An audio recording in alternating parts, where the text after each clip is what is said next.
This is essentially just base Gohan boxed fucking Kefla 1v1.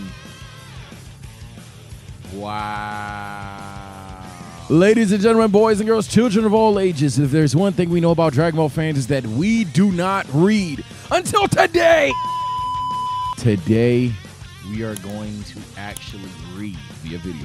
But today, we're actually going to read the Tournament of Power. Let's see what the major differences are. This is my first time really just like reading a manga without already finishing the anime. Chat voted to watch a video instead of read it by myself. So if you guys want me to read it by myself, you can. But we're never alone because we're always in the TSO chat. And speaking of TSO chat, truth teller with the 10 gifted. If you think that you would ever be a gifted subscriber in the TSO chat, hey, find out live. Join the stream. You see the reaction first. But without further ado, let's get right to it. Tournament of Power takes place after the events of the Goku Black Arc, following the fight with Zamasu. So what I do know, in this verse, this Goku has an Nakai. There's no avoiding screenshots on Twitter. And I do know that some abilities are a bit different. But anything else is pretty fresh reaction. Life back on Earth returns to normal. Goku's back to his job as a delivery driver, and he stops his truck to help someone on the side of the road, but attacked by carjackers. Unwilling to give up his truck, Goku easily dodges all of the robbers' attacks and gunshots. Senzu, seriously, appreciate the 25. Damn. Except for one bullet, which manages to graze his arm. Goku says to himself that he's getting out of shape, and then goes to drop off the criminals at the police station, receiving a bounty that he believes will be enough to please his wife Chi-Chi, who will allow him to continue his training. Goku then attempts to call Whis through his communication device, but for some reason, he's not answering. We cut to Beerus' planet, as Whis is busy training Vegeta. Beerus comments that Vegeta seems more into the training there's than nothing usual, different. the Oracle Fish then stating that it's because Goku was stronger than him during the battle with Zamasu. Fed up with the Saiyans' rivalry nonsense and disregarding the fish's prophecy of them one day becoming his strongest rivals, Beerus attempts to leave for a nap. The Oracle Fish insists, however, yo, this so, but in the best way, but damn. How would y'all feel if there was like some human alive that dead ass knew what would happen? If I ever felt like doing something stupid, you're gonna live to regret this, and I know he's right. Shut up. that Goku and Vegeta will indeed be his strongest rivals. Unable to accept what he's hearing, Beerus immediately switches gears, insisting that Vegeta attempt to challenge him again. Vegeta agrees and rushes in as a Super Saiyan Blue. Beerus so we get Vegeta versus Beerus here in the anime, at least from the movie. That 10% line, bullshit. Thank God they took it out of the anime, but still, it's kind of like this convoluted, backwards weird thing that obviously at some point these clearly passed Beerus even without the math equation, and it's just like, what? How am I supposed to believe this shit? But in the manga, he about to say, bet I'm gonna show you y'all not on my level. I take that then. Acknowledges the newfound power, but states that this is just a mere power-up from Super Saiyan God and still isn't enough to reach his level. Beerus continues to easily dodge each of Vegeta's attacks, eventually slapping him into the water with just his tail. Calmly rising himself out of the water, Vegeta calms his spirit in Super Saiyan Blue, similar to Goku in his battle with Merged Zamasu. Whis wonders when Vegeta learned to do this, but Vegeta simply responds that if Kakarot can do it, so can he. Beerus resumes the fight, and it appears that Vegeta has already improved a bit more. Whis notes that Vegeta appears to have complete control over Super Saiyan Blue now, and that perhaps Goku is no longer ahead of him anymore. The Oracle Fish wonders if Beerus is actually taking the fight seriously, and Whis reveals he's still playing around, but he should probably sharpen up soon, or he'll eventually take a hit and lose his temper. And just like that, Vegeta lands a clean punch to Beerus' face, surprising the Oracle Fish and Whis. Beerus, however, ferociously grips Vegeta's hand and tells him not to get overconfident. The Oracle Fish foresees the coming events and tells Whis to create a barrier, but the angel seems to have misplaced his staff. With a massive explosion, Beerus slams Vegeta into the ground, stating the Saiyan got carried away while he was going easy on him. The deity then states that Vegeta has certainly improved and could perhaps be a candidate for a god of destruction in another universe, but he's— oh my God. This nigga one-tapped him?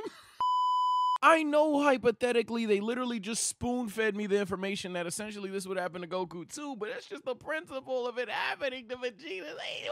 They tapped him. be a candidate for a god of destruction in another universe, but he still has a long way to go before catching up to him. Whis chats with Vegeta, telling him that he did well, but notes that he still thinks first and moves later, which is limiting to his fighting style. Rather, he needs to let every part of his body think and move on its own, which is something not even Beerus himself has mastered. Vegeta states that he still has a— In the manga, I guess the difference between Super Anime and the manga is the manga, they like push it even harder. They push Ultra Instinct. They imply Ultra Instinct even harder than they did in anime. I like that. Good change. Good change. A long way to go, then saying that he and Kakarot are equals, but they're far from reaching their full potential. Whis asks Vegeta if he would like to intensify his training, but the Saiyan states he needs to return to Earth and won't be coming back for a while. Goku finally gets his call through to Whis and says he'd like to meet up to train and invite Vegeta along, but Whis responds that Vegeta is already on Beerus' planet, but is just about to leave. Goku and Whis question Vegeta's departure, and it's then revealed that his second child is about to be born. 1 hour later, Whis and Vegeta arrive back on Earth. Goku questions Vegeta not coming along again, but the Saiyan Prince says he doesn't want to leave Bulma during her pregnancy. Goku still doesn't understand what that has to do with Vegeta, and then states he wasn't around when Goten or Gohan were born. Vegeta then claims that Goku may not be a bad person, but he's a horrible father. The following contest is scheduled for fall and is for the World Bad Dad Championship. Weighing in at about, I don't know, 215, at height around 5'2" with some attitude, Prince Vegeta! And the champion, the undisputed WWE Deadbeat Champion of the World, Son Goku! Comment below if you guys want that video, because we really thought about making a video on who's the worst dad between Vegeta and Goku. Meet the Sons is crazy. This nigga Vegeta just comes out. Doom, doom, doom, doom, doom, doom, doom, doom. Gohan, I'm fucking sorry that you gotta deal with yo. Get mad if he winds up stronger than him and departs with Whis, leaving Vegeta to convince himself that he made the right decision. Goku, Beerus, and Whis enjoy some Earth food before moving on to training and nap time. Before Beerus steps away though, Goku wants to talk about the promise they made to the Omni King about the Universal Tournament, but Beerus demands they drop the issue and not bother Zeno. Even Whis agrees, as they explain that the Omni King's purity is what makes him so scary. He has the power to destroy an entire universe, and this must not be treated lightly. Goku, however, still has the device given to him when future Trunks appeared, with one side summoning the Omni King and the other side allowing him to transport to him. With a smirk, Goku flips the device, presses the button, and disappears, much to Beerus' shock. Beerus seems to take responsibility for the situation, given he was the reason Goku was introduced to the Omni King in the first place during the tournament between Universes 6 and 7. I like the interaction in the anime more than that. I'll say this the first one. I like the interaction in the anime where Beerus just threatens to kill him right fucking then and there, and then Goku just like okie dokes him in a kind of comedic way, but like in a Goku way. 7. We then cut to Zeno's palace, as the present and future Omni Kings seem to be engaged in a game against each other, but they pause to ask the Grand Priest about the mortal levels in the different universes. As expected, Universe 1 is leading, followed by Universe 12. There haven't been significant changes in the other universes, and some are revealed to have even declined slightly. The Omni Kings decide that they don't need all 12 universes and lose interest in observing them, then collectively agreeing to keep only 4 universes and erase the rest. The Grand Priest agrees and requests the withdrawal of the Guide Angels from those universes. Just as their plans seem to be set in motion, Goku arrives and asks the Omni King for a favor. The Saiyan mentions that they discussed the Universal Tournament, and he wants to know if they'll be able to get it going. The respective Omni Kings seem to have forgotten, but they decide to proceed with it soon. The Grand Priest suggests giving the other universes some time to prepare, and they settle on starting the tournament in 5 ticks, which equates to roughly 40 hours in Earth time. Goku plans to get ready immediately, but the Grand Priest informs him that he must wait while he informs the other gods of destruction. Using his staff, the Grand Priest contacts all the Guide Angels. Various gods of destruction receive the message, including Goasu from Universe 10, who's being scolded by his god of destruction over the Zamasu incident. One god of destruction, Belmont from Universe 11, is surrounded by a group of women when he's contacted. When Belmont Belmont's angel attendant tries to inform him about the Grand Priest's call though. One of the surrounding women get angry and threatens the angel with a knife. Belmont erases the woman, mentioning he was about to destroy the entire planet anyway. Back at Zeno's palace, the Grand Priest summons all the angels, gods of destruction, and Supreme Kai of their respective universes. The Supreme Kai from Universe 8 though plans to arrive a little bit later as he's using the bathroom. The gods then appear before the Grand Priest, Omni Kings, and Goku, lined up on both sides of the room, kneeling in formation. Belmont. In the anime, I understood why those theories existed, but here, they're like just straight up introducing the gods of destruction even more. Belmont even having a personality, the Universe 8 guy using the bathrooms. It doesn't seem like any goofball ass weird plot twisty shit right now. In the anime, nigga, the Universe 9 angel looked crazy sus. I ain't gonna lie, that's the first time I even considered buying into it. The only thing that held me back from ever believing the theory, in case you guys think that I truly did, the simple fact that, like, if the Grand Priest is the final boss, they just die here. Destruction from Universe 11 brings along Toppo, a warrior who's revealed to be a candidate to become the next god of destruction upon Belmont's retirement. The gods from Universe 8 then arrive, completing the audience. The Grand Priest then announces that in 5 ticks, they'll hold the Tournament of Power with participants from each universe. The seemingly robotic god of destruction Moscow from Universe 3 expresses concern over the limited preparation time, but the universe's angel quickly lies, stating that the god of destruction believes it's wonderful to participate so soon to avoid being erased by the Omni Kings. The present-day Omni King then points to the future Omni King, indicating that he's unaware of what's happening as he's never seen any battles. The Grand Priest then suggests holding a Zen exhibition match and promptly creates the tournament arena, then inviting all the gods of destruction to enter the stage and prepare to fight one another. As the deities show signs of shock and hesitation at this unusual request, one of the Omni Kings urges them to hurry up. The Grand Priest explains that everyone must give it their all during the fight, or they'll face erasure at the hands of the Omni Kings. Beerus gets into an argument concerning strength with Quintella, the god of destruction from Universe 4, who apparently beat him in an arm wrestling contest once before. Goku then cheers on Beerus, who chastises him as he's the one responsible for this mess in the first place. He immediately regrets this though, as upon hearing this, the other gods of destruction all turn their attention to Beerus, stating that he's dug his own grave as none of them would be here if it wasn't for him. They also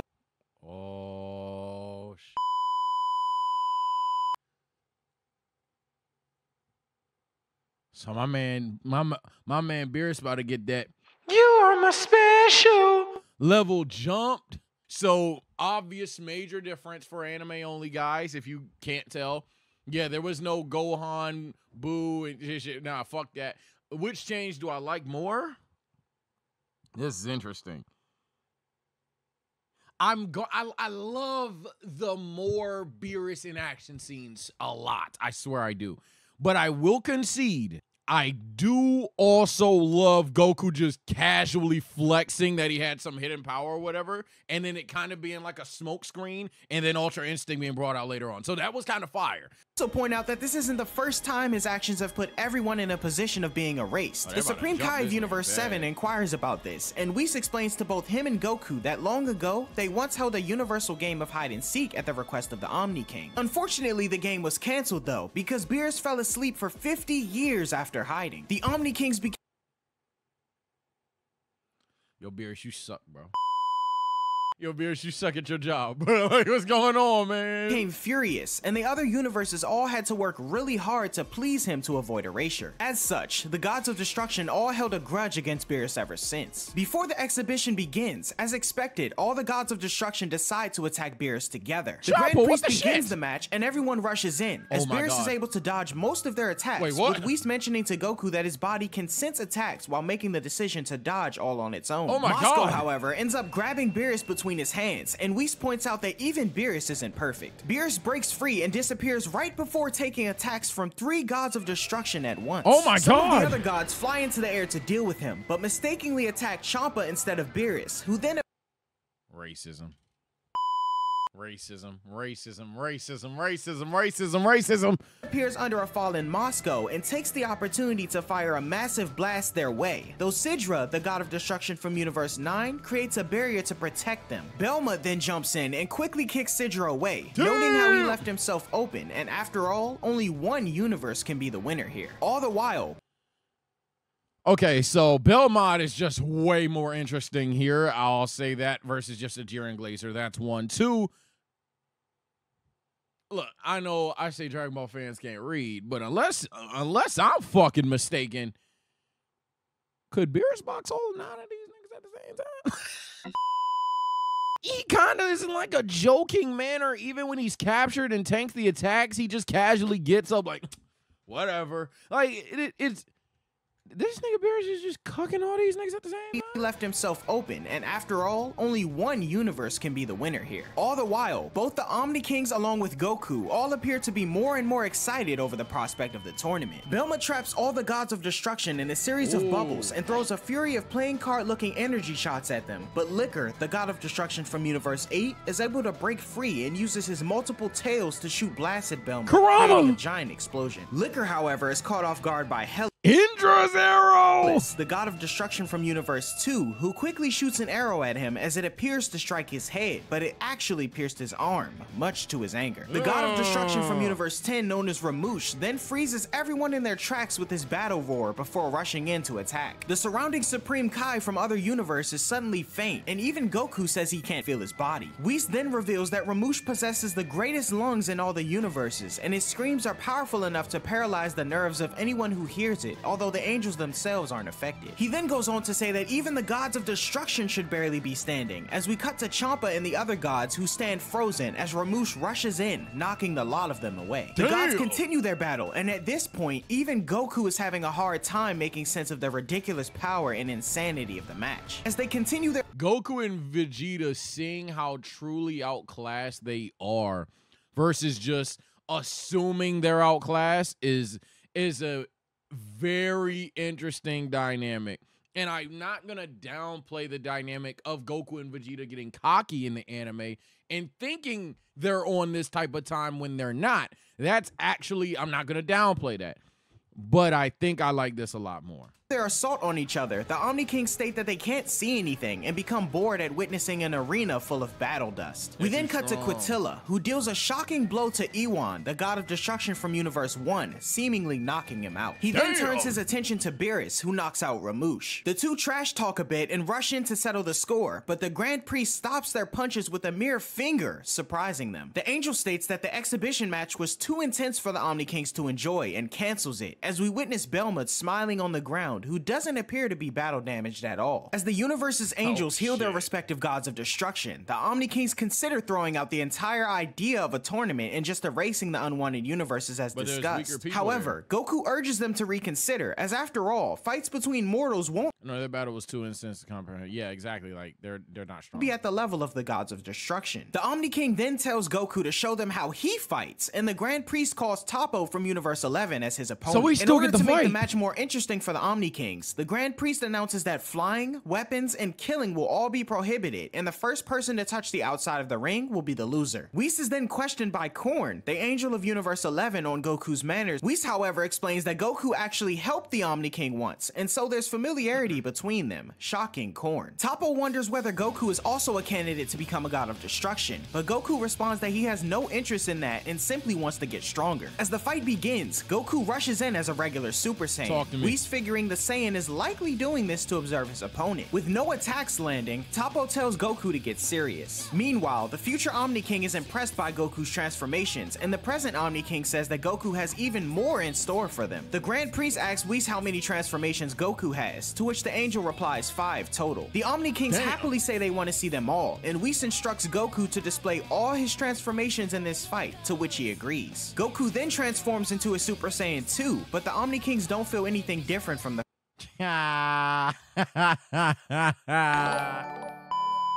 It's not that fucking different, man. It should be. Like full power Super Saiyan, Super Saiyan 2, pretty fucking synonymous at this point. the first transformation. Nervous about upsetting them, Beerus yells for the Saiyan to go Super Saiyan 3, to which the Omni Kings think it looks scary and fun. Goku rushes in, but is still unable to land anything against Toppo, who finally responds with impressive speed and punches of his own. Goku is forced to ramp things up again, this time to Super Saiyan God, which even the gods of destruction and Toppo acknowledge as having the feeling of a true deity. Toppo, however, refuses to lose and lures Goku into the air, but the Grand Priest reminds him that flying is prohibited. Before he can process another thought though, Toppo fires a blast at the Saiyan and knocks him out of the air, but he quickly recovers and launches himself back in. The two launch a fury of attacks at one another, and the Omni Kings acknowledge how amazing both fighters are. Beerus then stating that Goku is finally a match for Toppo now that he's a Super The battle is already at the level of gods. He's actually a match for this guy now that he's a god. Saiyan God. Beerus then yells for Goku to stop playing and turn Super Saiyan Blue to finish the match, but as Goku transforms and pulls back a punch, Toppo lands a massive kick to Goku's stomach, launching him out of the ring and declaring Toppo the winner. Goku states he's impressed with Toppo's power, but the man reveals that he's only the second strongest warrior from Universe 11. He mentions a stronger warrior named Jiren and says that he's even stronger than him, surprising Goku. Toppo states he has a long way to go before he could reach Jiren's strength, and further goes on to say that based on combat skill alone, Jiren is stronger than Universe 11's God of Destruction, Belmont. Goku attempts to comprehend how there could possibly be someone stronger than Toppo in Universe 11, especially since he's a candidate for God of Destruction. However, the Saiyan is excited for the tournament and the possibility of there being so many strong guys out there. Toppo then thinks Jiren hypothetically hops in that little free-for-all and he boxing for real. Goku is quite odd. The Grand Priest speaks with the Omni Kings in the background and announces a change to the rules of the Tournament of Power. He says that each universe shall select 10 competitors and that knocking an opponent out of the ring is the method for disqualification. The tournament will last 100 tacks, or approximately 48 minutes, and will be a battle royale with all opponents fighting in the ring together at the same time. The team with the most remaining fighters at the end will be declared the winner, or in the case that only one fighter is left, that fighter's universe will be the winner. Additionally, the Super Dragon Balls will be given to the last man standing, and as such, the Grand Priest asks Champa to hand over the 3 he's already collected in secret, and they'll gather the remaining ones. The Universe 3 Supreme Kai asks if the winning universe itself will gain anything. My bad if I'm not reacting enough, by the way, chat. I don't know how quiet I've been. I don't know if my reaction has been cool, mid, or ass, or whatever. I'm literally reading the shit for the first time, too, buddy. Subscribe to the channel, follow the Twitch, all of that other good shit if you wanted to see this live. Grand Priest explains that they'll receive nothing. Instead, the losing universes will be erased by the Omni King one by one. However, universes 1, 5, 8, and 12 will be exempt from the tournament due to their higher mortal level, which means that only 5 universes total will remain in. So this is 1, 5, 12, 8. The thing is, though, Kurama was kind of doing shit, but you was some ass, though, my boy. Hold on. Due to their higher mortal level, which means that this nigga wasn't even getting panels. This nigga got folded. Only 5 Kurama was putting a little bit of work in, and then I ain't even see you do shit. Universes total will remain in the end. The erasure of the losing universes will include all of the gods and exclude angels, of course, which further puts everyone into a panic. Beerus wonders if their mortal level is actually that low. Like, I know this is like a Sage what the fuck moment, but like I forgot that the gods would get cooked too. I don't know why I forgot about that shit. I forgot the gods were in danger too. Whis explains that their universe ranks 3.18, which is the second lowest rating. With a little under 39 hours into the tournament begins in the world of Void. The Grand Priest tells everyone to begin gathering their team, then adding that the use of weapons and medicine is forbidden, so anyone who's caught using them will be immediately disqualified. If we had to make a team for Universe 7, you're Goku in this situation. You know you head honcho, you know you team captain. You know Beerus and Whis to kill you if you ain't on this squad. With the first pick in the Universe 7 TOP draft, I select Vegeta. Come on, gang. We need you. Second pick, man. I ain't gonna lie. Y'all gonna get mad. I'm definitely going to hell. I'm looking at this nigga Frieza. I'm looking at this nigga Cell. Y'all good, bro? Like, y'all cooling? Or, like, y'all on some bullshit? If they both cooling, hey, come on down. After that, I'm going back up. Yo, Gohan. Even if you ain't been training, bruh, any point in time, you lock in, we good. And if Gohan there, Piccolo come over there. So what's that? Goku, Vegeta, Frieza, Cell, Gohan, and Piccolo. I ain't gonna lie. We already got 2 out of 3. Hey, Boo! Now, if Boo is asleep, shit. I would at some point in time think about going to the time chamber to practice myself, and at that point, the Dende would reveal that Oob is born and that 17 exists. So I'm going to 17 real quick. I'm like, yo, if we got 17, might as well get 18. 18, come on, where you at? And now the 10th pick. This is a sneaky pick. That 10th pick, yo, Trunks. All these times we go back in the past and we go to the future and help you out, gang. You owe me one, bro. I ain't gonna lie, you owe me one like fuck. The Grand Priest then teleports everyone back to their homes to begin recruiting their teammates. Beerus slaps Goku in the head, furious with their predicament, though the Supreme Kai rightfully notes it sounds like the Omni Kings were going to erase the universes anyway before deciding on the tournament, so Goku's suggestion gave them a literal fighting chance to save themselves. Beerus, however, doubts their universe's chances to win, since Goku was defeated by Toppo moments ago. Goku suggests going to ask the idea that Goku is a fight sexual, I always will say is true. But the idea that Goku was like almost going to destroy the universe because he's fucking crazy, that gets kind of upplayed a little bit considering that they were going to fucking die anyway. I'm glad that Supreme Kai, as annoying of a character as he is, there's one thing he does very well. It's state the fucking obvious every now and then just so we don't forget shit. Because, yeah, that goes over a lot of people's head to this day.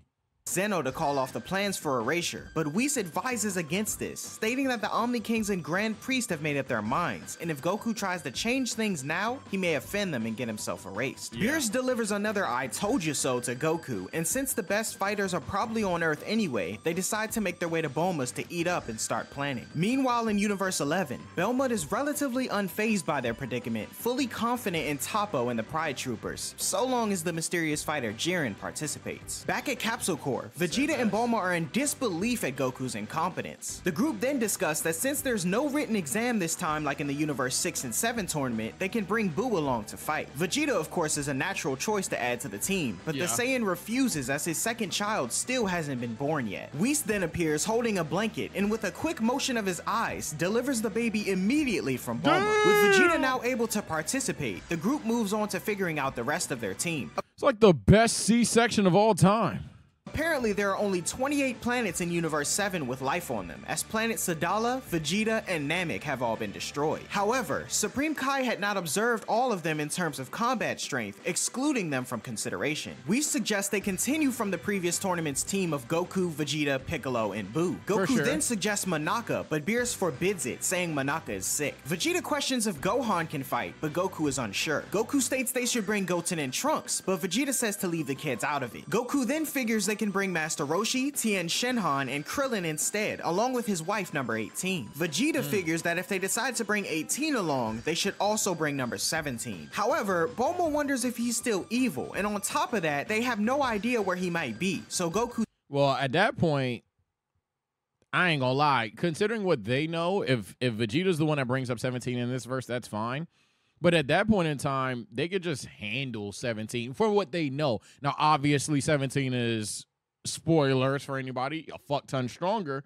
But in this verse, it makes sense if they're like, oh shit, we bringing up 18, might as well bring 17. Chemistry, it can't sense key, all of that shit. It makes sense. So this is nothing too crazy. Who takes off to ask number 18 about him. Over in Universe 11 on Planet Boss, the Pride Troopers fight against a giant crab monster. A big-eared trooper known as Dispo rushes in to save a child, and Toppo arrives to shoot the monster's claw off. Toppo wonders where Jiren is, and Dispo explains that he's off on a distant planet named Tawale recapturing aliens, aiming to return once the situation is under control. Suddenly, the crab monster fires an enormous amount of foam from his mouth, trapping everyone around him. Dispo tries to attack, but Toppo advises against it, as he might hurt the civilians in the process. As the situation seemed to spiral out of control, suddenly, Toppo notices something flying toward them in the distance. It was a hero who'd arrived, completely smashing the monster through the planet's floor and shrinking him down to size with ease, eliminating the threat. It was Jiren, the warrior Toppo had mentioned, who'd finished taking care of the alien threat and flew to the Pride Troopers' location on his own. We cut back to Belmont, who explains that Jiren has devoted himself to justice, doesn't act on self-interest, and won't even kill bad guys. There is one thing that can bait him into joining the tournament though, and that's the Super Dragon Balls that can grant him any wish of his choice. Belma then tells the Supreme Kai to take him to Jiren so he can convince him. Back on planet Boss, Jiren initially declines to participate in the Tournament of Power when asked by Toppo, stating that he won't save their own universe at the cost of others being erased. However, from above, Belmont appears, stating that Jiren's wish could come true should they win. After some thought on his mysterious wish, Jiren decides to participate, but only on the condition that he will return to Universe 11 should any trouble occur while he's away. Meanwhile, in Universe 7, a special television broadcast showcases Earth's hero Hercule taking on and defeating Cell. And Hercule, that's now where on I'm like, live oh shit, TV, let's bring Cell. comments to the interviewers how many miracles took place back then more than 10 years ago, including the resurrection of all the people killed by Cell. Watching the broadcast from their home, Krillin comments to his family how it was the Z Fighters who asked Shenron to bring them back. The interviewer then asks for a comment on the mysterious young man who was seen standing in the spot where Cell disappeared, but Hercule says it's fake news and reiterates that Cell is totally gone for good. Upon hearing that Hercule saved the Earth yet again 7 years later in the battle with Majin Buu, number 18 turns the television off. Goku then arrives at their home, intent on asking Krillin and 18 to participate in the upcoming tournament. Unwilling to tell the two of their universe's potential erasure per Beerus' instruction, Goku eventually settles on a lie, stating each participant will win 10 million zeni each, which convinces 18 to get involved. Goku inquires where 17 is so he can invite him to participate as well, but 18 only knows that he's working in some wildlife sanctuary. Yeah, I just want to see the interaction with 18 and all the other shit. For the most part, I feel like I can skip. And Goku heads off to recruit his remaining teammates. Upon Goku's arrival to the lookout, Dende tells Goku that he's already aware of the trouble they're in, having figured something was up when Beerus and the Supreme Kai had arrived on Earth. Mr. Popo states that this is all Goku's fault, but Dende admits that it's also thanks to— If Mr. Popo says it's your fault, Goku, it's your fault. And don't even ask him to join. He knows there's a tournament. Does he want to join or not? If he doesn't give you an answer, that's your answer. Goku that they have a fighting chance at all. Dende agrees to show Goku where number 17 is, and the lookout begins flying off to the south, much to Goku's surprise. As they travel, Goku wonders why 17 became a good guy, to which Dende explains that Krillin's wish for the bombs to be removed from he and 18 triggered him to regain his humanity, so to speak. Dende further explains that it seems that number 17 is even stronger than he was back then, and it would be terrible if he were still their enemy. Goku seems surprised by this, to which Popo notes that Goku's been too preoccupied with all the matters in space that he's been neglecting what's been happening back on Earth. That aside, Dende goes on to ask Goku if he knows of a boy with extraordinary abilities living in a small village to the south, but Goku is unaware of who he's referring to. This prodigy is revealed to be Oob, the reincarnation of Majin Buu, otherwise remembered as the most formidable enemy Goku's ever faced. Yeah. Hopefully in this manga journey, we see the boy actually turn the fuck up. I ain't gonna lie. A part of me wanted to pick this nigga off rip, but then I look at him and be like, oh, nah, I'm leaving the kids out of this. Like, by the way, I like that decision from Goku. Yeah, leave the kids out of this shit, bruh. Dende tells Goku that he must train him someday to use his power for good, and the Saiyan says that he'll remember. As they arrive above the island in question, Goku quickly flies down to search for number 17. He's surrounded on the ground by wildlife. Is this the goated theme in my ear? Oh boy! Come on, man. Y'all know about these. Y'all some BT3 merchants.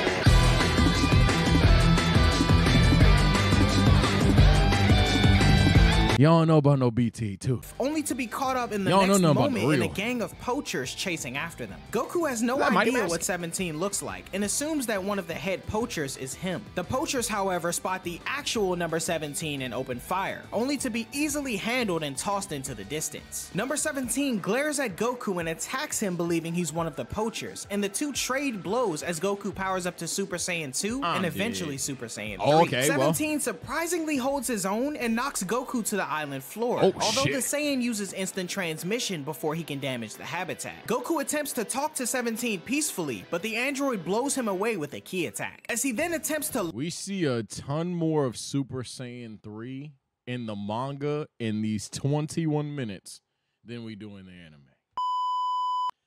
God damn. Same level. Launch a large energy sphere toward the Saiyan. Goku yells to 17, introducing himself. Goku's voice and appearance are now familiar to number 17, having witnessed him inside Cell during the final battle. Goku tells 17 he needs to talk to him, but the park ranger states he needs to wrap things up with the poachers first. Later that evening and night, after dealing with the remaining poachers, 17 declines to participate in the tournament, saying he has to protect the wildlife at all times. Goku understandably becomes persistent and desperate under the circumstances, then stating that everyone's lives are on the line. 17 demands an explanation, and even after explaining everything, including the potential erasure of the universe, number 17 still refuses to participate, figuring if they all get erased, at least they'll all die together. However, upon hearing that Krillin will be fighting, 17 begins to change his mind, as he feels he owes Krillin a favor, being as though he was responsible for removing the bomb from his body over 10 years ago. Goku also explains the benefit of the Super Dragon Balls for the tournament's winner, and 17 says he'd love a cruiser to sail around on with his family. Goku's surprised that 17 didn't want to wish for anything like world domination, and offers to give him the Super Dragon Balls even if he isn't the last one standing out of their universe's contestants. Back at the TV studio, Hercule leaves to check in with Boo, who's unfortunately fallen into a deep slumber. While he normally only goes to sleep for moments at a time, every so often he goes into a 2-month hibernation. Hercule calls Bulma to let her and the others know, distracting her from thinking about Yamcha as a possible team member. Beerus threatens to throw—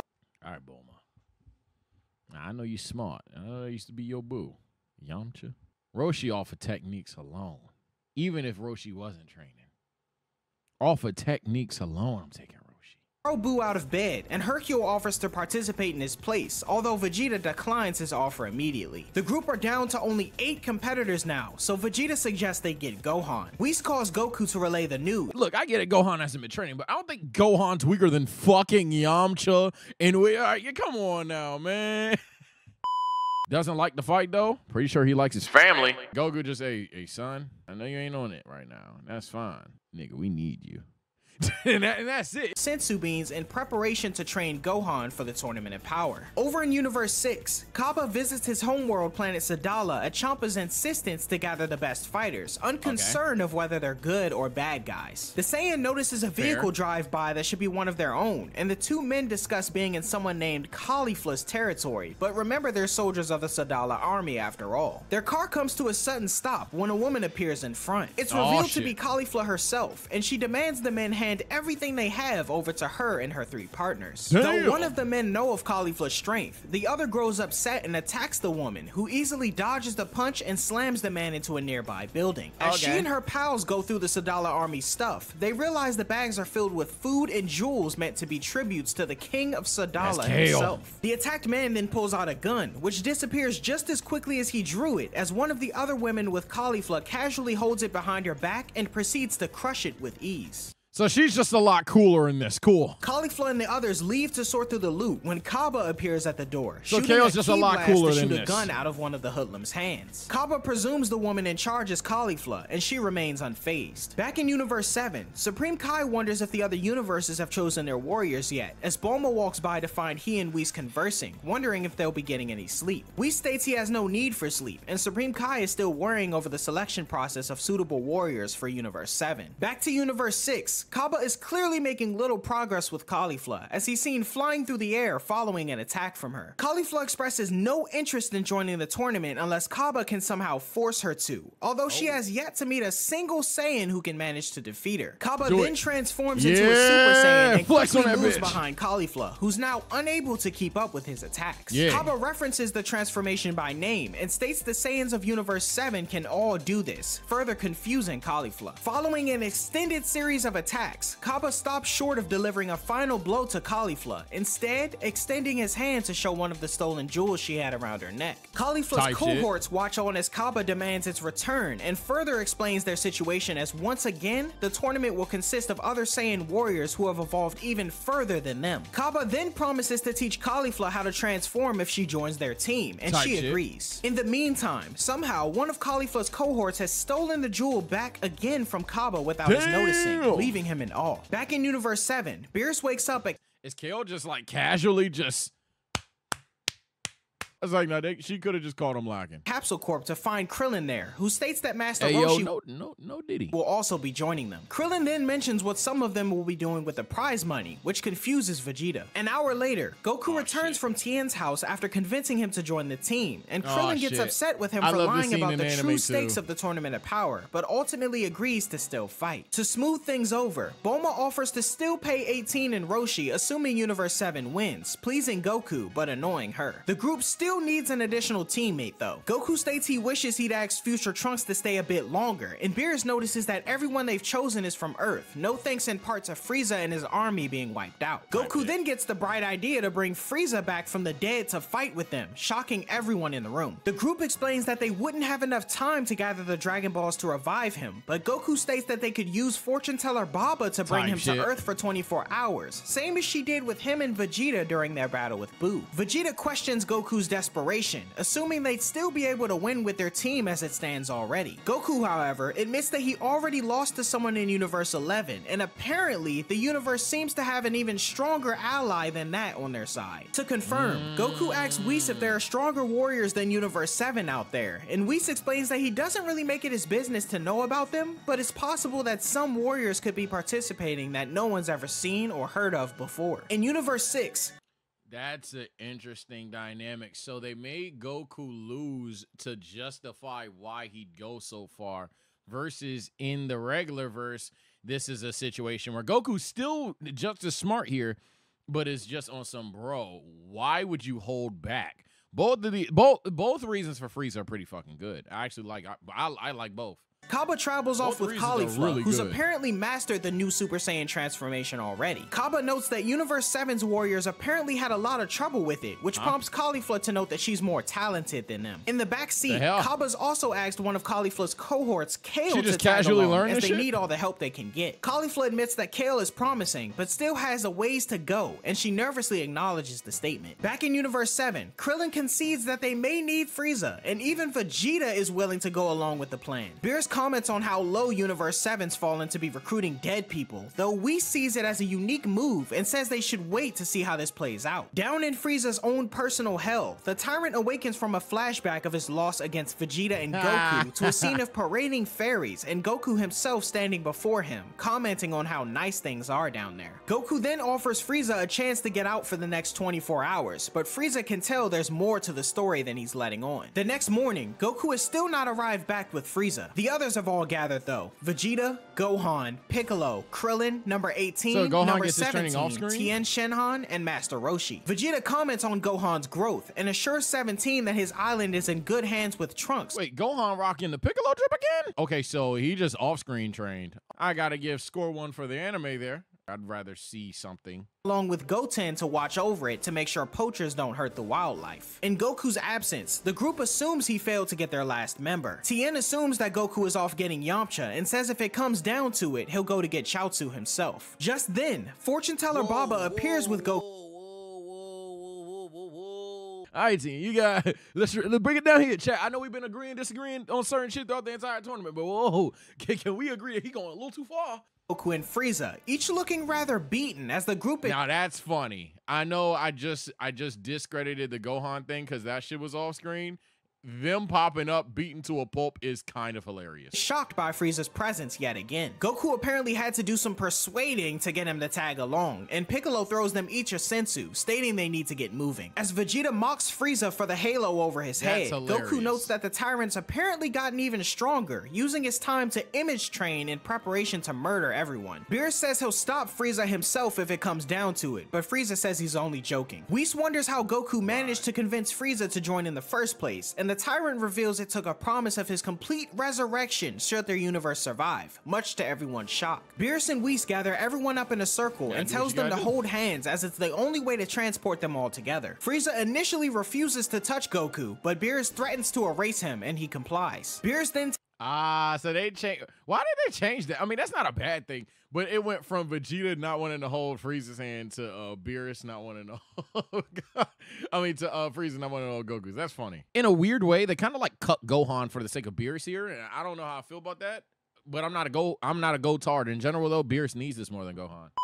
work to conserve their energy so they can get rid of the enemies together, to which the group agrees. Whis then contacts the Grand Priest and announces their readiness, and Bulma bids everyone a farewell as the group departs for the Tournament of Power. Universe 7's team arrives in the world of Void alongside teams from other... I know people are expecting me to jump on the manga Goku train, but at least in just what's happened thus far, Goku in the anime from where we started to where we're at now, just that specific timeline, it's not necessarily the most different guy. Vegeta and Gohan figure that their ability to fly will be an advantage, so they won't get knocked off the stage. But as Whis correctly deduces, the group is unable to fly in this tournament. This restriction is only on competitors though, as Beerus, Whis, and Supreme Kai are able to fly, and it doesn't affect winged creatures from other universes as the ability is a part of them. The gravity has also been independently adjusted according to each fighter's planet, which impresses Gohan. Champa and his team from Universe 6 arrive with Vegeta already in tears from Caulifla's insults. Champa then tells the Saiyan that if he refuses to fight, he'll make her regret it, although she doesn't seem worried at all. Goku greets Hit, who correctly assumes that the tournament is a result of the Saiyan's actions, and swears not to lose to him again, as he's gotten stronger since their last encounter. In the distance, Cabba explains who the Universe 7 Saiyans are to Caulifla, which includes Vegeta, who taught him to become a Super Saiyan. The fights in the tournament itself are mad different. Obviously, there were like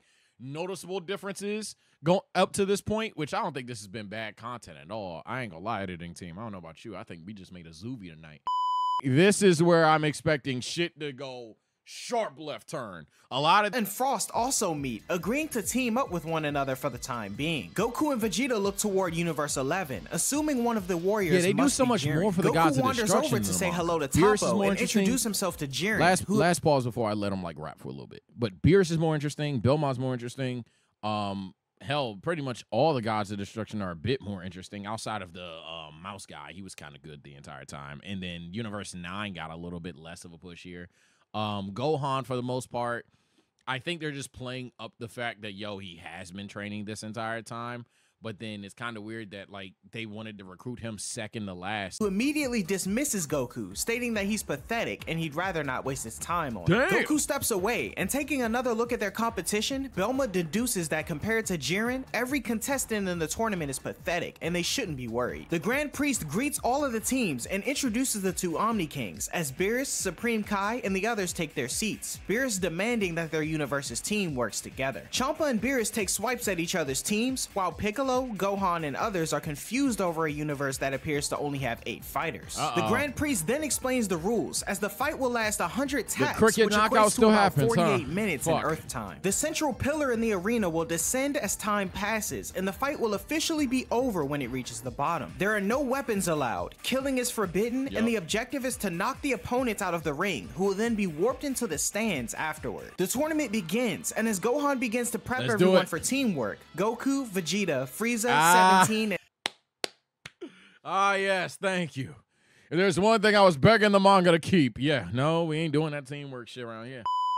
No. Now, if you thought Vegeta was going to do teamwork, you had lost your mind. And especially this nigga. You can really argue that only Gohan, Krillin, and perhaps Roshi would stay.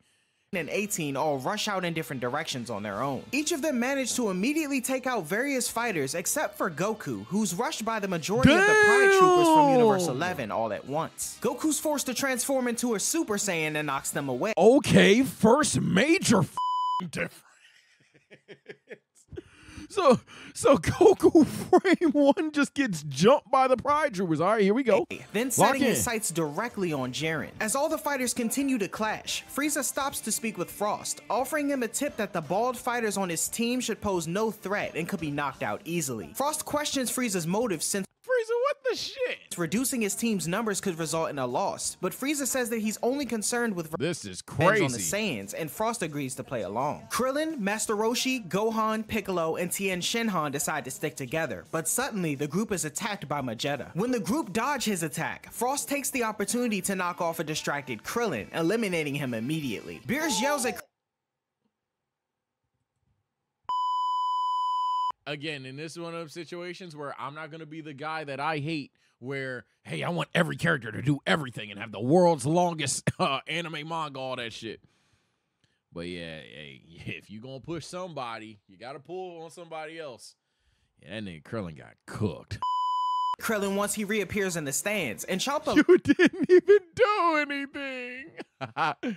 Already lost a fighter. So, yeah. laughs at his brother for already losing a fighter until one of his own appears, saying that he had No! Not Dr. Rhoda. The manga sucks.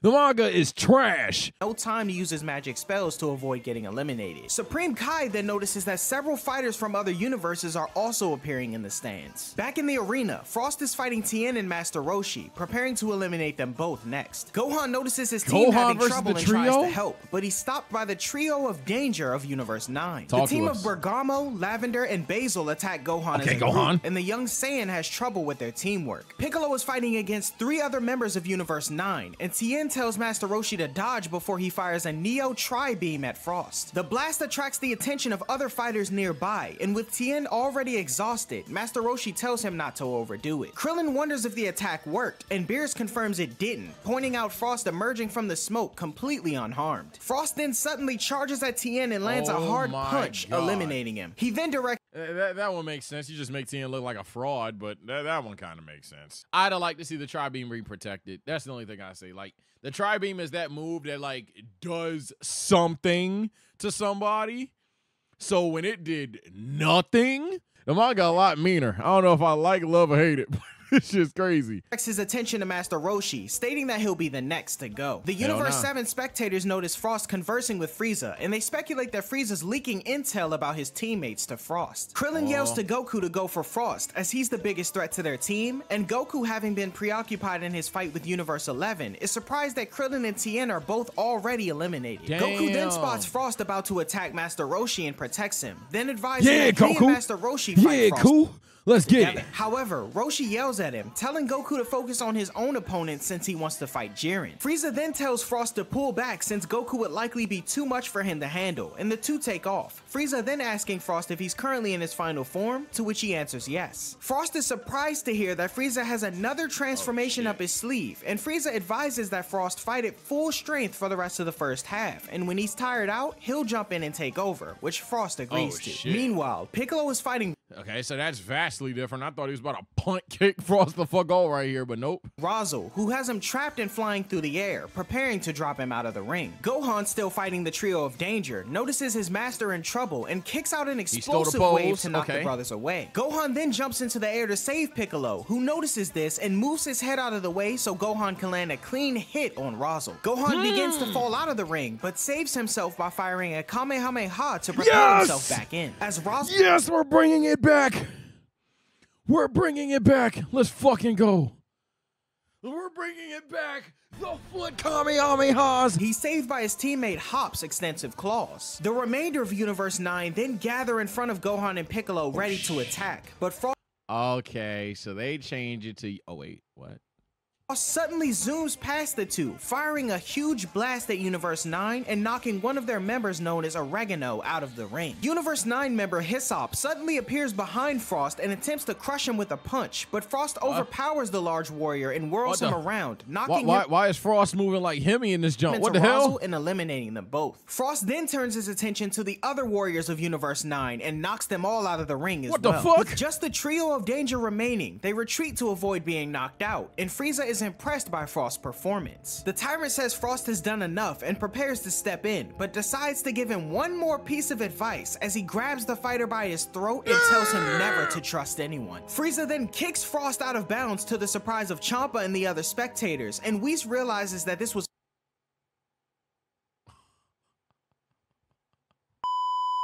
That's actually genius. That nigga Frieza looked on the team. Krillin and Tien, bro.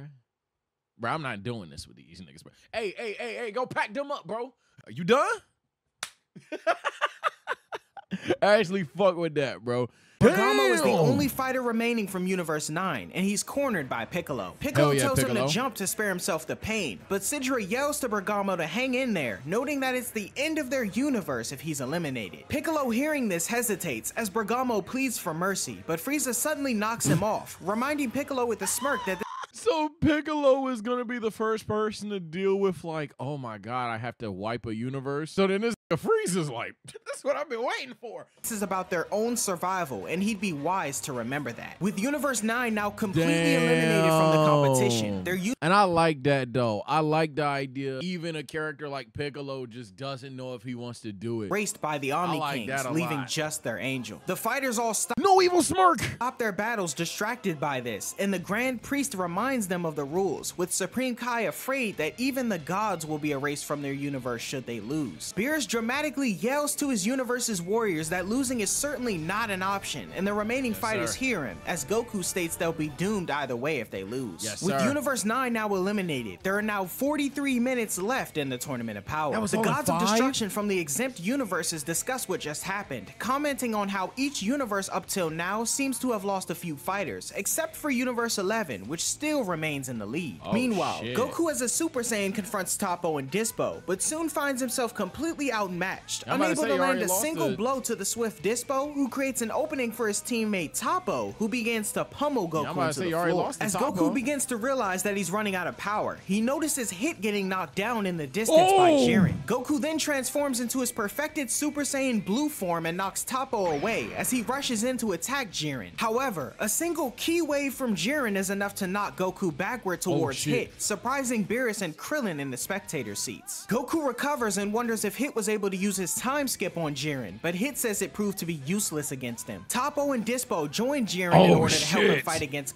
Goku and Hit, but Jiren tells them there's no need, as he'll deal with the two by himself. Goku rushes in to attack Jiren. Goku and Hit versus Jiren is crazy. With an instant transmission, a barrage of physical attacks, and even the burst Kamehameha, but none are able to move Jiren an inch. Jiren then knocks Goku away and uses a barrage of punches on him, nearly pushing him off the edge of the arena completely. Just as he's about to deliver the final blow to the Saiyan, who he addresses as the Nameless Warrior, Hit intervenes with a kick, knocking Jiren away and giving Goku the perfect chance to get back up on the arena. Noting that Hit had just landed a blow, Goku wonders if he found a way to fight without using his time skip, to which Hit states that ever since Goku had broken through his time skip during the Universe 6 and 7 tournament, he's given up merely relying on special abilities and instead learned to hone his own strength. Hit then removes his cloak and begins a physical assault on Jiren, the Saiyan then joining in, but the two are still unable to find any advantage in the battle. Hit then tells Goku that he has a new special move, one that he can only pull off if the two work together and use their full power on Jiren. Goku gives it some thought though and regresses to his base form, telling Hit that he wants to beat Jiren on his own and that there's still a wall he needs to overcome during this tournament in order. Goku, what are you, Goku? I get it. I understand. This ain't the time. Hit's gonna die. Please help Hit. Or to stand a chance of winning it. Hit accepts this, but decides to continue with his plan, and after powering up, he uses a new technique called time lag on Jiren that significantly lowers his speed to the point that he can't land a blow. Hit explains that time only for Jiren has been warped, and the Angel of Universe 6 Vados explains that due to the power difference between the two, Hit wasn't able to freeze Jiren, but he could at least slow him down enough to gain an advantage. That's interesting. So we're presented with a situation where Hit couldn't 100% use his ability like he does in Super. In Super, I ain't gonna lie, they push Jiren at the cost to Hit big time. When this nigga Jiren just moves through frozen time and just snatches him the fuck up. But at least time lag will demonstrate one, Jiren's progression, two, okay, I could get with this. Hit is able to push Jiren to the edge of the arena with confidence, but just as he's about to knock him off, Goku notices that Jiren has been holding back. Jiren then suddenly increases the speed of his attacks to overcome the time lag and uppercuts Hit, knocking him far into the air and off of the arena, eliminating him from the competition. Goku catches Jiren's attention and acknowledges he's caught on to his plan to conserve energy for now, and Jiren states that Goku's impressively perceptive if nothing else, as the Saiyan warrior notes that he finally remembered his name. Vegeta expresses shock that the mighty warrior Hit has been eliminated. Wait, didn't we react to this guy? Your voice sound familiar. We reacted to him, for sure. By Jiren. As Toppo and Dispo stand before the Saiyan Prince, Toppo tells him how Jiren would never fall for such tricks. Go on, Vegeta confirms that Toppo is the one who defeated Goku in the Zen exhibition match. And Dispo speaks to Vegeta, stating he's supposedly the second best warrior in Universe 7. Now riled up after hearing this, Vegeta proclaims himself as the strongest in all of existence and transforms into a perfected Super Saiyan Blue. He rushes rushes towards the two and easily swats Dispo aside, attacks Toppo next and knocks him down. Toppo concedes that Vegeta may be on par with Goku's strength after all, but states he still won't be able to defeat them. Meanwhile, Android 17 fights against Botamo. Piccolo eliminates another fighter. He goes to assist the android. The two are then attacked from the air by two other fighters, and 17 blasts them all from the arena. The remaining 3 members of Universe 10 then band together to fight the Universe 7 trio for themselves. GG's. Although they seem pretty worried. Elsewhere, Android 18 is shown talking to Rib. Alright, Ribrianne time. They gloat about their own beauty and call 18 ugly. Krillin, Oh, what the f you calling ugly? watching from the stands, finds it hard to imagine that Ribrianne would ever be considered beautiful, but Beerus admits that she is kinda cute. 18, however, doesn't care at all for this and says that it has nothing to do with one's strength. Ribrianne then launches several attacks at 18. Just as Ribrianne is about to finish her off, Krillin yells at them to unhand his wife, which attracts the attention of the girls, who are then shocked and ask who that gorgeous man is. 18 then states, Shouldn't have did that. There's always one point in the anime, or in this case the manga, where you would have had the whole world in your hands. You talk too much. Here you go. States that Krillin is in fact You talk her husband, too much. which It's over. angers Ribrianne as she attempts to finish her off. However, her power begins wavering, giving 18 the chance to break free and quickly turn the tables on their fight. With her Damn. heart no longer in the battle, Ribrianne prepares to jump from the platform, but her friends urge her to stay. Impatient, 18 counts from 5 to give them time to either jump off willingly or be blasted. Type 18 shit. is suddenly knocked off the platform herself by an unknown force. Universe 2's fighters wonder what happened, but Ribrianne's friends are then knocked from the arena at the same time. Ribrianne herself is then knocked around for a bit, then plunges from the arena into the stands by the same force that got rid of 18.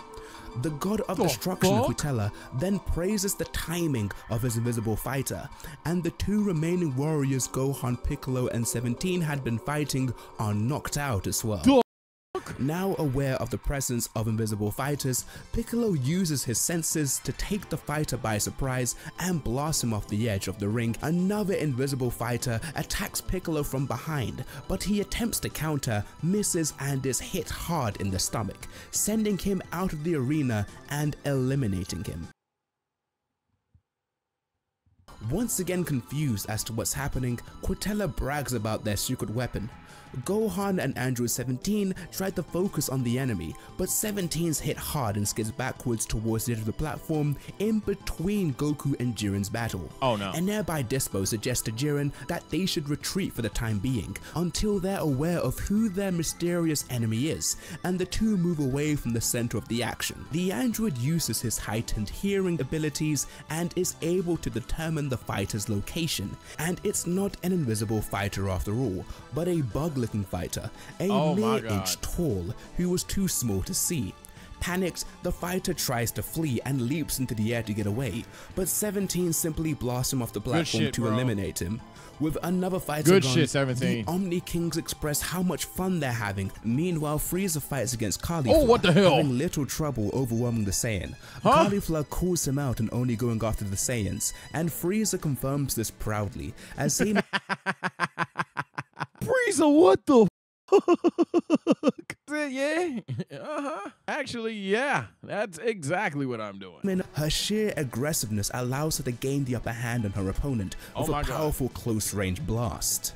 Frieza decides to use his full power and transforms into Golden Frieza. GG's. In this form, the Tyrant is able to quickly turn the tide of battle as he begins to dominate Caulifla, causing concern for the nearby Kale, who quickly knocks off a Universal Fighter to go to assist her. As Frieza pummels Caulifla into is having too much fun. Kale uses her incredible speed to strike at him, and while it causes little damage, it distracts him long enough for Caulifla to get in a couple of shots. Eventually though, Frieza sees through Kale's actions, grabs her and tosses her out in front of him along with Caulifla. Cabba in the distance, seeing the state that his allies are in, knocks off her Universal Fighter and also rushes in to assist the pair. Frieza remarks that Kale's attacks actually had more sting to them than Caulifla's as a Super Saiyan, much to the surprise of Caulifla and Cabba. Oh Lord! Oh my goodness! Kale's just casually beating the shit out of both of them. I thought that was just like Cabba was lacking thing. Cabba, realizing Kale's been holding back, disregards her reasoning and tells her to use her true power. Caulifla and Cabba attack together but still prove to be no match at all. God. The anger towards seeing someone so close to her suffer causes Kale to explode in fury as she becomes a Super Saiyan herself, surprising Caulifla as she immediately employs a vicious assault and feast. Oh my god. Frieza comments on the new type of Super Saiyan that Kale's become, and suddenly Goku intercepts the battle to Frieza's annoyance. As he transforms into a perfected Super Saiyan Blue, he's able to stop Kale's first punch, but as she continues her assault, Goku begins to get pushed back, stating that she's getting stronger as she fights. As Kale attempts to land a solid blow to Goku, Frieza kicks the Saiyan out of the way and says he's more than capable of handling Kale himself if he just takes her seriously. These niggas hate each other more than anything, bro. She states that since this is probably the first time Kale has unleashed all of her power, she's losing her sense of reason, and with that, things could become much worse if she were to completely lose control. Kale struggles to regain her senses, having recently transformed into a legendary Super Saiyan, and charges past Goku and Frieza, clutching her head as she falls to her knees. In a rage, she powers up, with the resulting pressure of her energy knocking off multiple combatants from different universes. She then turns her attention to the nearby Vegeta and Toppo, swatting them aside and almost knocking them off the arena. But Vegeta is able to save himself, and Dispo is able to save Toppo in the nick. Vegeta used like Vegeta wonders what's going on with her just as she drops the remaining two combatants from Universe 4 off the so we don't get the Roshi fight with him. Arena, resulting in their defeat and their permanent erasure. Oh my god, they're next. The God of Destruction from Universe 3 emerges from his robotic suit and orders the combatant Paparoni to fuse with his allies to fight Kale. The scientist complies and they fuse to become the towering monster known as Agni Laza. However, Kale is unfazed. So we don't get 17 versus the thing. Beautiful moment. But instead we get them off the arena in an instant. As Universe 3 loses their last 4 fighters in one go, their universe is erased by Zeno.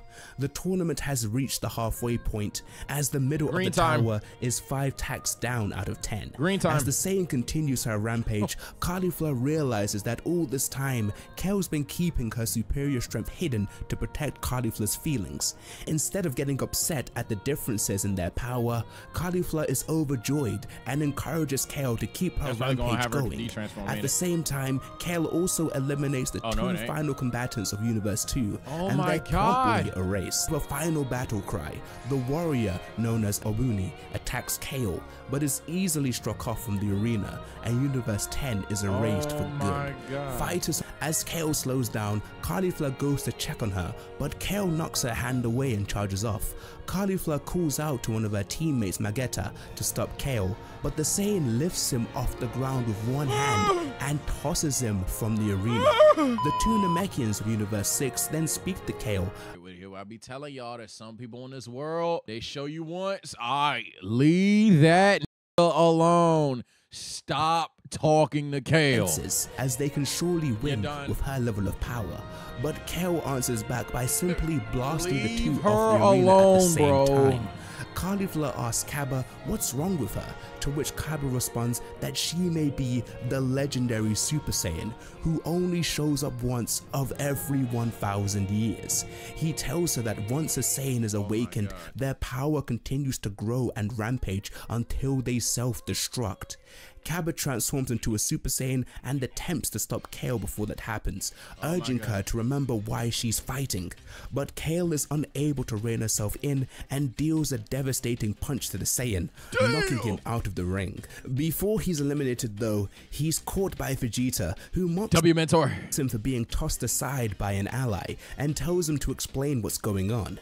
Kale continues her rampage, taking on the Pride Troopers, excluding Toppo, Dispo, and Jiren. They're outmatched individually, but as a team, they're able to slowly gain the advantage on the Saiyan. Vegeta, watching nearby, explains to Cabba that Kale's brute strength alone extreme transformation that emphasizes pure power. That leaves her full of openings. Those powerhouse moves might catch you off guard at first, but they're simple enough to read after observing a bit. Look, it's Universe 11's warriors have already seen through her. Isn't enough to win, as she begins to reach her limit.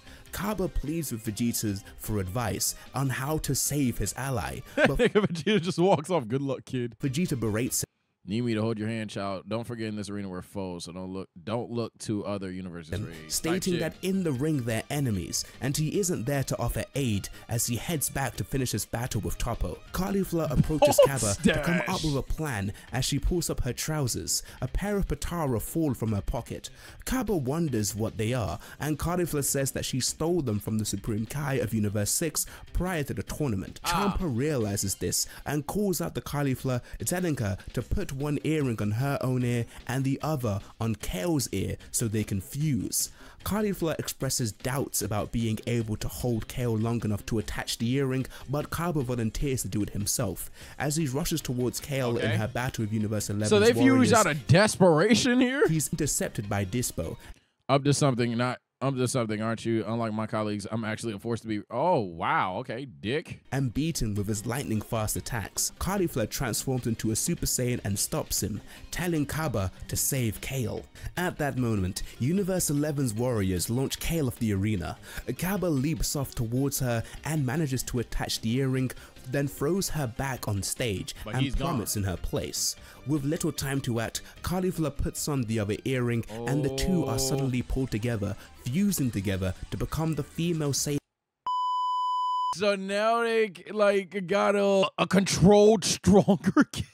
This is gonna be bad. In warrior, now known as Kefla, and with overwhelming power, takes out the Pride Troopers one after another, eliminating a total of 6. Damn! As Kefla wails on Dispo and Kershal of Universe 11, Goku is faced with Jiren, but tells him to go and help his teammates. Jiren responds by saying that it's unnecessary, which confuses Goku. As Kefla then Goku, what the shit? Knocks down Goku, fight Jiren for the love of God. Universe 11 doesn't have anyone. This Goku wants to fight all the ops against himself 1v all. We get it, but god damn it, Goku, people are dying. Kefla fires a blast towards them, but suddenly Gohan appears and knocks it aside, tells his father to settle things with Jiren while he takes on Kefla. And as she wonders who he is, Gohan tells her that he's a Saiyan just like her, but one born on Earth. Oh shit! As Kefla battles Gohan, so she's able to throw him to the ground, where she comes down on top of him. Alright, Gohan. She mocks him by yelling at him to go Super Saiyan if he can. But Gohan responds by kicking her off him, claiming that he doesn't need to do that anymore, as he's chosen to evolve as a human being rather than a Saiyan. Now that's crazy. Now that's crazy as hell. Watching him from above, Piccolo comments that in the brief period of their training, Gohan regained his sense of battle and has now become even more powerful than he has ever been. Goku restarts his battle with Jiren, transforming to perfected Super Saiyan Blue and charging in. Meanwhile, Vegeta continues his evenly fought battle against Toppo, telling him that he's stronger than he appears. Toppo states that he's a God of Destruction candidate and can't possibly lose to a lesser being, but Vegeta doesn't seem worried. They really was boxing. Both equally exhausted, Kefla laughs, knowing that she's lost and couldn't even take out one Saiyan. Champa acknowledges defeat as he stands and thanks Gohan just 1v1 Kefla? Over the years. Gohan and Kefla at their limit rush towards each other for one final attack, throwing a punch on both sides and sends them off the arena, eliminating them in the process. Champa thanks Caulifla and Kale for their effort and turns to his brother Beerus. Wow. Unintentional Lee's bullshit. This is essentially just base Gohan boxed Kefla. He probably is ultimate. We just can't tell. But he didn't have the bang. Base equals ultimate. Yeah, that's what I'm about to say. To be honest, was Gohan in base. Gohan was Mystic. Mystic turned off in the super anime. It's like his new superpower. That's what I was thinking. His potential is unleashed. This is just his base form now. I don't think he transforms into ultimate anymore. We'll see as we continue to read the super manga, but I don't think he transforms into it. I think he kind of just is it. Does that make sense? Either way, damn. Champa thanks Caulifla and Kel for their effort. I like Anime Kefla better. Anime Kefla, you could argue Anime Kefla had like a better personality. That I could somewhat give you. And the fight with UI, one of them was. But I say as like in terms of why Kefla exists, the build up for the characters, making me care about them, I definitely think that Gohan and Kefla needed this more. But what's cooler, that nigga skate 3'd her out of the ring. That's not a conversation. But in terms of like what is what's better for me in terms of a story, I actually think this is a better story. And turns to his brother Beerus, shouting and making one last face before he and all of Universe 6 are erased for good. Goku continues his battle with Jiren. Goku begins to power up, saying that he doesn't even care if what he is about to do wrecks his body in the end, because he just needs the power to overcome his limits in this tournament. As Beerus wonders what Goku's up to, Whis says that he's drawing deep from his reserves for a temporary boost in power. Goku's method allows him to deliver heavier blows than Jiren, but it still proves ineffective with no real damage done. Jiren tells Goku that power gained by destroying the body can't be used properly, and that he's made the same mistake as Kale as he swats him away like a fly. Meanwhile, Master Roshi has forced Kasharel to the edge of the arena. Roshi tells him that he shouldn't rely so heavily on his gadgets. As Kasharel goes in for one final punch, the Turtle Hermit intercepts it, and with a swift display of martial arts skill, knocks Kasharel from the arena. Okay, Roshi! Roshi then notices as Goku is shown struggling against Jiren, unsure of what to do. Roshi asks Goku what strength means to him, and Goku responds by saying that even as a Super Saiyan Blue, he can't keep up with Jiren, supposing he needs more power. Roshi tells him that fighting strength alone— No, that's no way to measure things. We don't master martial art to win fights. We do it to conquer ourselves. Until you learn not to get all caught up in your enemy's power, you'll always be as green as the day we met. Isn't a way to measure things, and that they utilize martial arts not to win fights, but to conquer themselves. He tells Goku to think of all of his previous masters and what they taught him. Cook up then, Roshi! He remembers the words of Korin, Mr. Popo. Be as tranquil as the heavens and as quick as a bolt from the blue. Too much wasted movement. That's why you run out of breath quickly. Want to be the best in the universe, then you got to train not just your body, but also your spirit. King Kai and Whis, of being told that he must be tranquil and train his body as well as his spirit, that he must allow his mind. Yeah, this build up to UI is a lot better. This isn't even a conversation. Master Roshi tells his former student that he'll teach him one last lesson on how to move well, and charges at Jiren. Oh shit. Jiren retaliates with a punch, but Roshi instinctively dodges it. Much to Jiren's surprise, Jiren attempts multiple times to strike his opponent, but Roshi is able to dodge them all. In shock, Beerus asks Whis if these moves are perhaps a form of a special technique known amongst the gods. But after Roshi takes a few blows from Jiren, the angel states that there is a strong resemblance, but it is a far cry. Roshi tells Goku to look into his heart to find the answer he's looking for. He's just too weak to do it. For a final punch, but Jiren is easily able to avoid it, and with a small chop to the neck, eliminates Roshi from the Tournament of Power. That's crazy. Did I just see Ultra Instinct Roshi? The final Kamehameha he does in the anime, cool. If you want to say that's cooler than this, I honestly disagree. But if you think that's cooler, fine. But what this does for Master Roshi is so crazy. Like that implies that like all along while he's been training or whatever, one, he could have achieved this recently, but two, even if he hasn't just achieved this recently, that it doesn't weirdly outscale. Like Master Roshi wouldn't have just been able to defeat all these stronger opponents, but that you're gonna have a hard time taking them down because weave. I don't give a fuck. The power ceiling makes no sense. I don't think it necessarily doesn't make sense, low key. The way they read it was that he's just like mastered how he moves and how he reacts on his instincts. But it didn't necessarily take away from the power, because even then, after a couple hits, Jiren just one tap it. Nah, but then Kid Goku should have been light work. Again, that's over time. This is something that he's gotten a concept of over time. I don't think that he's had this in his bag since day one. There's been a significant amount of time from Kid Goku to this shit. Yeah, you know what I'm saying? There's been... Whis tells him that Roshi's words seem to have caused a change in Goku. Your master still has a lot of lessons to teach you. You're there. Roshi's words seem to have caused a change in Goku. Your dad inexperienced, Siege. Hey, they kind of make Jiren a dick in this verse. The Saiyan for still needing teachings from his former master, and tells him that a man such as himself will never gain perfection as he knocks him away. Oh shit. Goku, however, remains calm in perfection as he knocks him away. Talk to me. Goku, I was the worst apprentice who never listened, but thanks to that old man geezer, I got stronger. However, remains calm. Nah, I ain't gonna lie. This is my boy. And then you started the battle. I fight for my friend, strength, and other shit. Berating himself for his arrogance with his master, but thanking him for all he's done.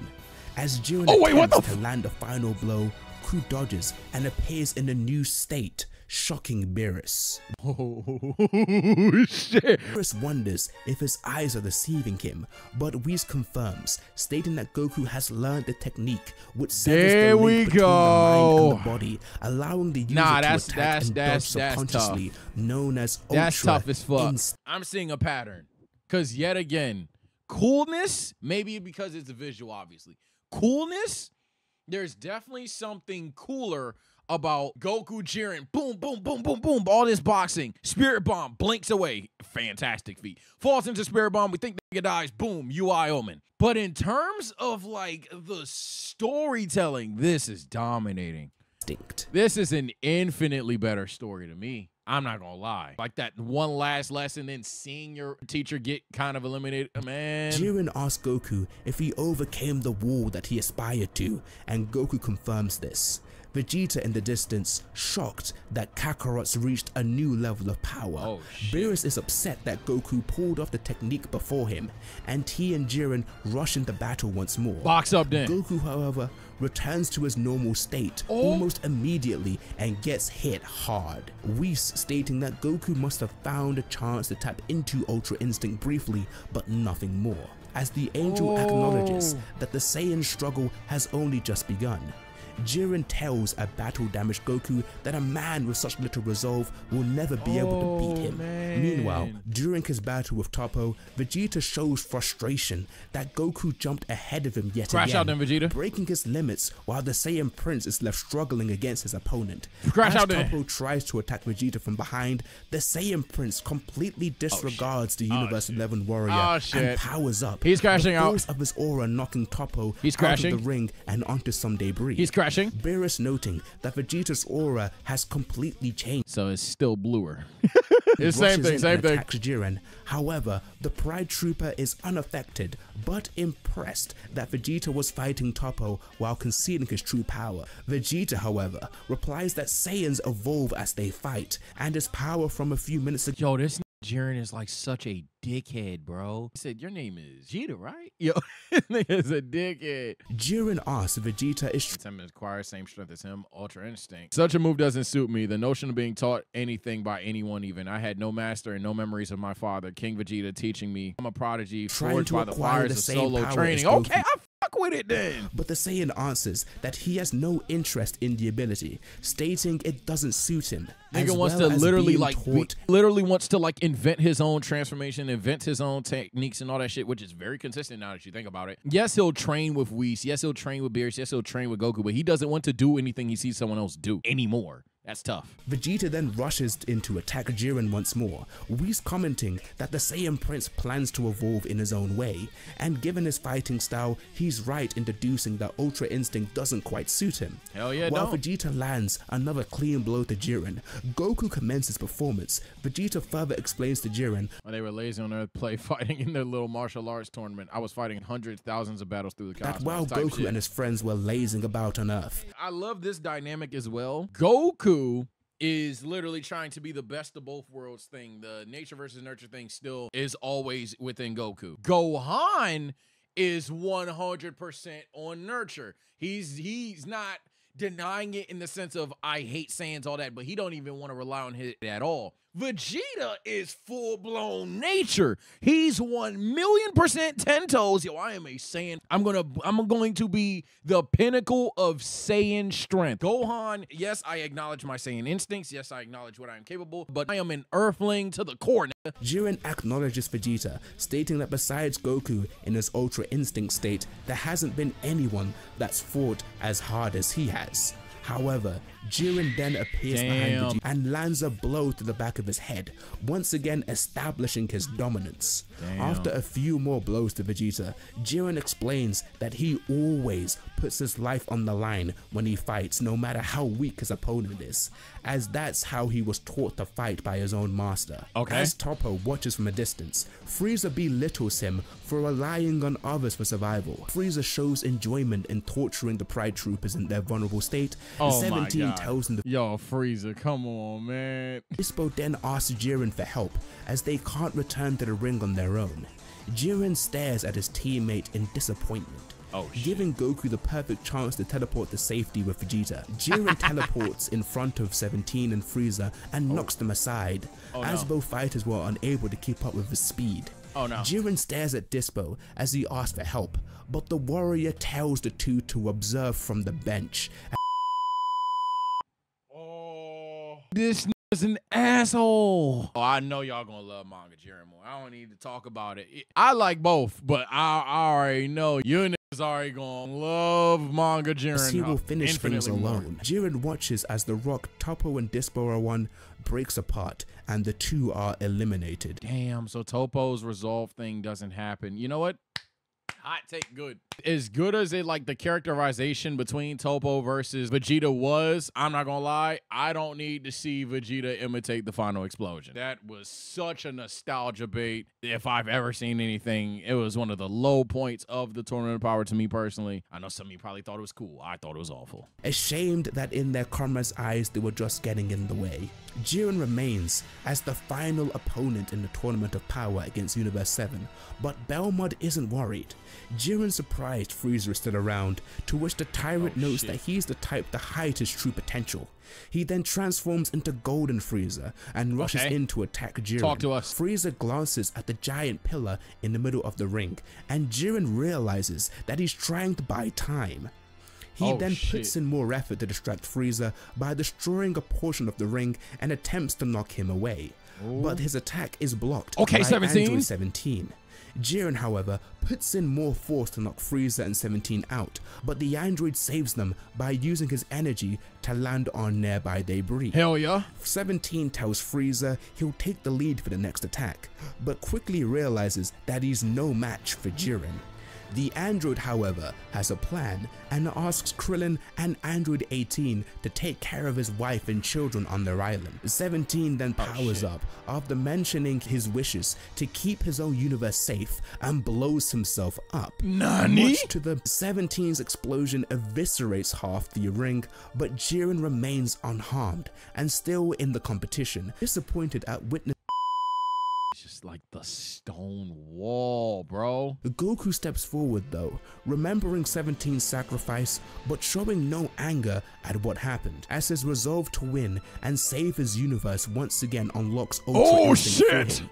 Jiren then responds by powering up, finally taking Goku seriously, as he now has an aura surrounding him. Goku once again, in his Ultra Instinct state, charges into battle with Jiren. Talk to us. Although this time, he's able to hold his own, but is still unable to land a blow. Universe 7 spectators wonder how Goku's still standing. He's incoming attack from hitting his vitals, therefore avoiding real damage. And Whis explains he's diving further and further into Ultra Instinct. Jiren then powers up further as Goku closes his eyes in concentration. Jiren launches himself forward to attack, and instantly the Saiyan is able to enter a new state which turns his hair silver.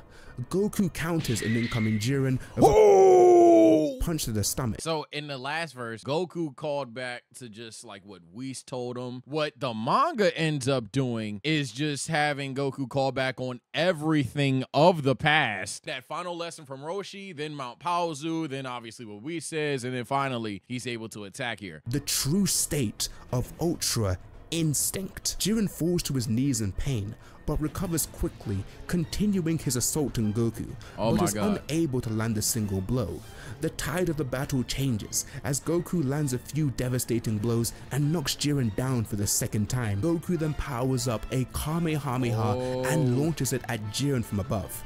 Jiren is launched through the arena, but narrowly avoids elimination, powers up even more, both trying and failing to hit Goku so much as one time as he finds himself being dealt further damage by the Saiyan. So they're really harping home this lesson. Coming from Universe 7 spectators, Whis notes that this new boost in power still won't be an easy victory. He goes on to further explain that Jiren's potential is immeasurable, resulting in his continuous improvement and counterattacks. I like this because you've written it to where, hey, technically you go against the wrong ooga booga booga boom boom boom motherfucker, hey, they still gonna beat your ass, a la Roshi Jiren. If some motherfucker's just that much stronger, that much faster than you, go, hey, you can dodge a little bit, I guess, but that nigga's still gonna tag your ass. Good to have this dialogue. It's good to let people know, even if Jiren ultimately ends up just getting fried, that if someone continues to develop, they can just overcome this. And it also opens the door for Gohan, Vegeta to reach this level of strength, despite obviously having an inferior form. Goku, however,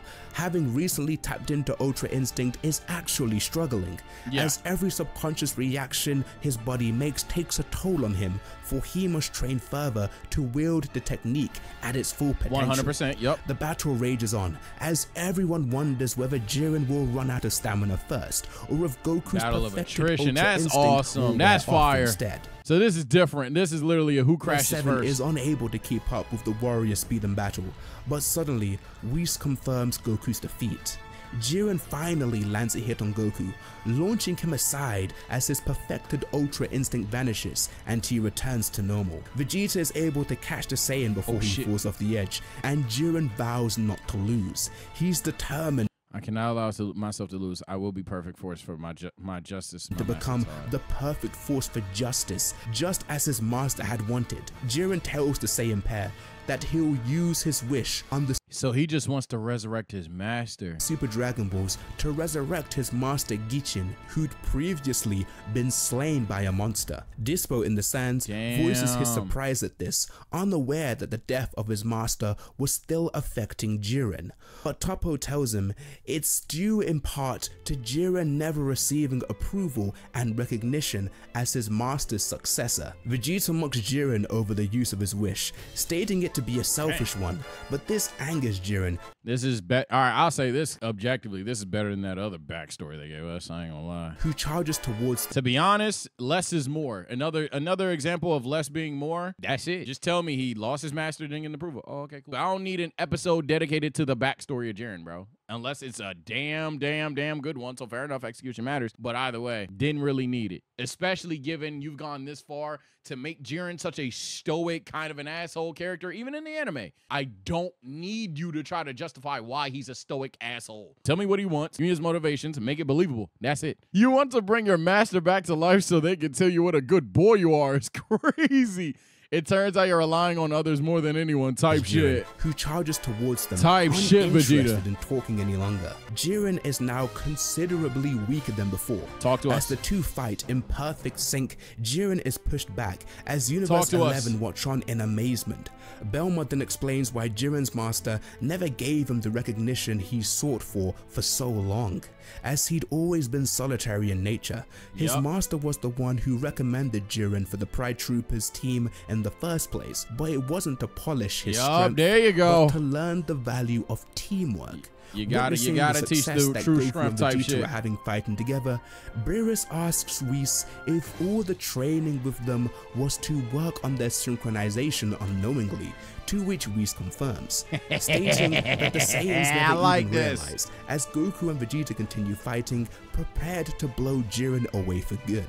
Belmont and the Supreme Kai from Universe 11 continue their discussion on how Jiren's master wanted to teach him the importance of teamwork. However, he was killed by a demon before he... Jiren used that incredible strength and the sense of justice imparted to him by his master to maintain law and order in our universe, but he had a tendency to take on the burden alone. To put it in a less charitable way, he doesn't trust anyone but himself. Still, he'll never know when things will go bad and he'll have to rely on others. I've never expected to hear that from you, Lord Belmont. Don't be ridiculous. I'm just parroting Gichin, whatever. And yet you two are good friends type shit. I like this. I like this. As a result, Jiren now chooses to take on all burdens alone and refuses to trust anyone, even his own teammates. Belmont comments that he himself doesn't believe in such weak-minded thinking, but the angel Margarita reminds him that he used to be friends with Gichin, though Belmont says that was a long time ago. On the arena floor, Goku and Vegeta continue their effort in attempting to defeat the mighty Jiren as he continues to power up even more. The two Saiyans decide not to hold anything back. The combined attacks create an enormous flash of light as Jiren rushes in head first, covering everyone in the stands in dust. As they wonder if it had any effect, surprisingly, Jiren still remains standing, his shirt being the only thing to have taken damage. With a simple gesture, Jiren knocks Vegeta backwards and he falls from the arena, being eliminated in the process, and shocking Goku. Goku attempts to land an attack on Jiren, but the Saiyan crumbles beneath his strength and is pushed back, Goku, just as he appears to be on the verge of elimination. Lock in, Goku. A death ball appears behind the two of them. Frieza, who still remains in the tournament, Frieza, calls out to Goku to hold on to Jiren and keep him there so he can throw his attack. That guy's still in the game. Hey, Frieza, go ahead. Then grabs Jiren from behind, and Frieza throws his death ball, proclaiming that when he wins the tournament, his wish to be revived better be fulfilled. Frieza launches the blast, but Jiren is able to hold on to it and fling it upwards away in the air, much to everyone's shock. Frieza, however, in his golden state, charges himself directly at the warrior and delivers a solid blow to his stomach. The force of the impact knocking himself, Jiren, and Goku from the arena to be eliminated. Goku wonders why Frieza would do such a thing, as there are no contenders left. But just then, Android 17 emerges from underneath a rock. He's still MVP! MVP 17 is still out there, stating that he and Frieza's plan went smoothly after all, shocking Jiren. Oh my goodness. Who falls out of the ring and appears in the tournament stands. Oh my god. This is literally like the definition of teamwork across the board, bro. Goku and the others. Grand Priest and others voiced their surprise. Okay, just switch voices on me. Unaware that Android 17 was still competing, as they couldn't sense his energy. Krillin inquires about his apparent self-destruction, and he states that he'd never do such a thing, reminding Krillin that he lost the ability anyway when he made the wish to have the bomb removed after the battle with Cell. Yeah, I was confused about that. But I was like, maybe the manga wrote something different and I missed it or something. So I just wasn't going to talk about it. So yeah, good shit. Jiren apologizes to his team, and Dispo tells him that he should learn to rely more on his allies. Belmont apologizes to Jiren. Sorry, Jiren, you won't get a revive, bro. I know now what I was lacking. Master's presence isn't needed. Don't play the stoic Jiren. Inheriting the mantle of justice wasn't the only reason you wanted to type shit. For not getting his wish to revive his master, but Jiren states there's no need to. However, Belmont sees through Jiren, realizing that he actually feels responsible for his death, but reminds him that his master wouldn't have wanted to be revived. The conversation is cut short as the Grand Priest tells the group that their time is up, and the two Zenos erase them from existence as Goku watches from a distance. Damn. Android 17, however, immediately asks for the other universes to be brought back, Easy. which surprises the Grand Priest. The Omni Kings then ask if that's what he really wants, to which he confirms. Upon summoning Super Shenron, the previously erased universes and participants are brought back into existence. Grand Priest then states that the wish made by Universe 7 has elevated them up in the ranking, now making them third from the bottom rather than the second. As they all begin to make their way home courtesy of the Grand Priest, a few of the warriors interact with one another, and Jiren tells Goku that they'll soon meet again, as the Saiyan responds in kind. On the way back, Goku wonders why 17 changed his wish, and he simply replies that he didn't want the Zenos to have their way. Vegeta then offers to give W motivation.